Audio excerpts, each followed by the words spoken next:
Some news came out recently about Zion, his mom, and his stepfather being sued for not paying back $1.8 million out of a $2 million loan. This is still pretty fresh, and a little bit of information was released, but not too much. And even then, it's a little bit confusing to get around. And so I'll talk about what I kind of understood from reading up on it, and then I can try to fill in the gaps the best I can.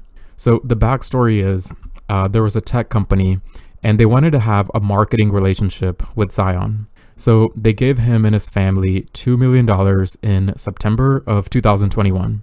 And this loan was supposed to be paid back by August of 2022. But out of the $2 million that was borrowed, 1.8 million is still not paid back. And that's where the lawsuit is coming from. Right now, Zion's dad is his business manager as well. And he said that the money wasn't there because of financial difficulties. And he said a lot of it's because Zion sponsorships are on hold right now, or some of them are suspended, I think. I'm not entirely sure. But he was pretty much saying that the sponsorship money hasn't been coming in and it's causing the family financial difficulties. This is a little bit difficult for me to believe because I remember when he first came into the league, he had so much money coming in from random little deals and endorsements. I think Nike, I think Jordan, a lot of these brands were investing in him up front. And I remember thinking, like, even during his rookie season, he had so many ways of income coming in. And I remember thinking it was a little bit shocking, but I didn't think too much of it because we've seen his little mixtapes from high school and college, and we've seen how dominant that he is. And even his rookie year, he had some pretty good moments. He was ripping the ball out of people's hands. He was running up the court, blocking shots, dunking it, and he seemed like so promising at the time. And so I didn't think much about him receiving all that money and all those deals and endorsements. But it's a little bit hard to believe right now that all of that has dried up somehow. Maybe it's just me not being a celebrity, so maybe I can't relate. Maybe there's so many expenses that I just don't know about. Maybe his house is ungodly expensive. Maybe he has a car obsession. I don't know.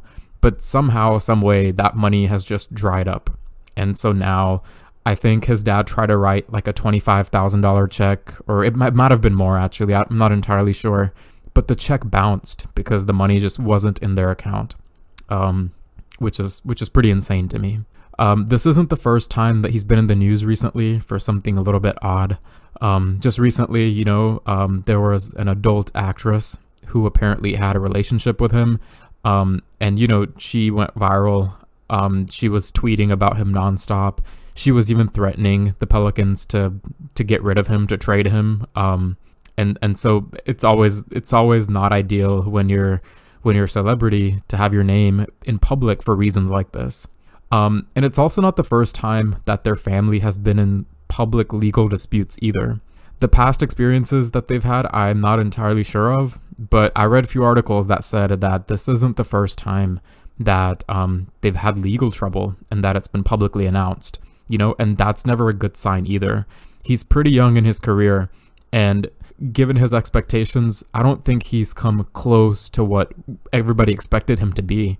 I don't think he has even scratched the surface of what everybody wanted to see out of him. So when you're at this stage in your career, when you haven't accomplished that much yet, this isn't the time for legal disputes, for lawsuits, and for your name to be publicly dragged like this. At this point, he's almost more known for his issues off the court than he should be with his skills on the court. When we think Zion, we don't think tremendous basketball player anymore. When we hear his name, we think of this weird news that comes out about him. And all of that's just so weird to me. It would suck if we never got to see his potential.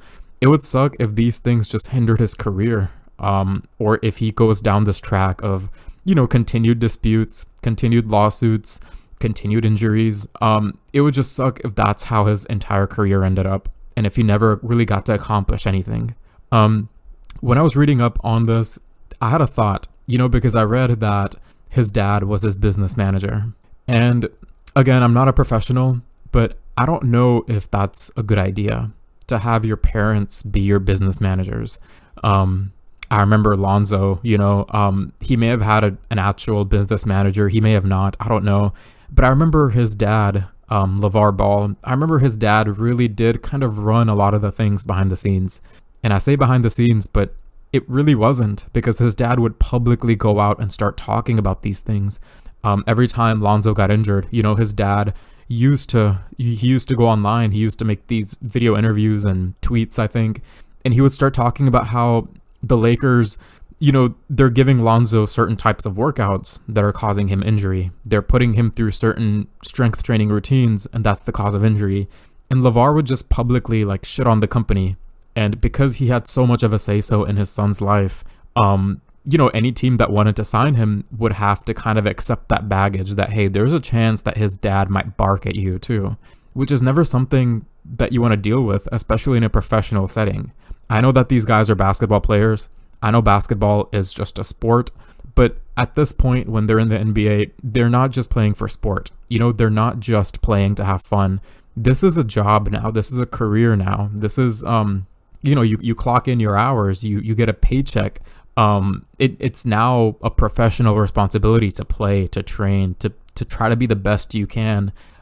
It's professional now.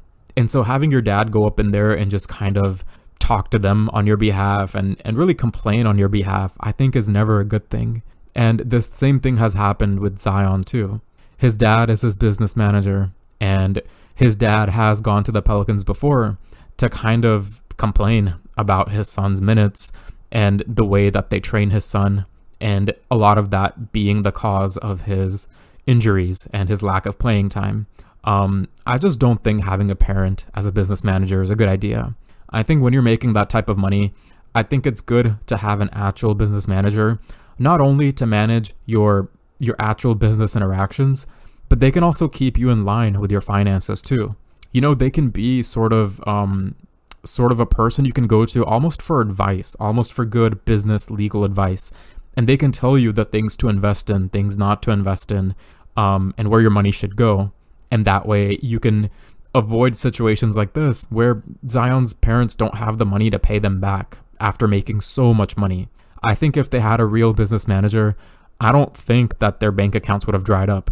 I think that person would know which investments to take, which ones not to take. They would know how to handle communications with the team. And even if his dad had a problem with how they're training his son, even if the routines are a problem, even if the dad thinks that the Pelicans training staff is the reason for his son's injuries, whatever he believes, he can run that by his business manager, the real business manager, and then that person can kind of frame it in a friendlier way and take it to the team. Because if there's a concern, concerns need to be voiced. So I'm not saying don't hire your parents and don't voice any concerns. I'm saying hire a business manager and have them voice your concerns for you. Have them negotiate deals for you. And that way situations like this can be avoided. So yeah, another weird Zion story before the season starts. And I really wonder if we're going to hear anything weird out of him that's not basketball related. But any other weird news that's going to come out before the season starts. It's not a good thing, but at the same time, me being such a big NBA fan, I do kind of get a kick out of these moments because it ends up being more of a drama, and so I'm kind of hooked on my seat, just kind of waiting for that next news to drop. And so I'll be tuning into this story. If there's any developments, then, I'm going to make a video about it. And if you have any thoughts, leave me a comment. I would love to hear what you have to say. But that's it for this one, and I will see you in the next video.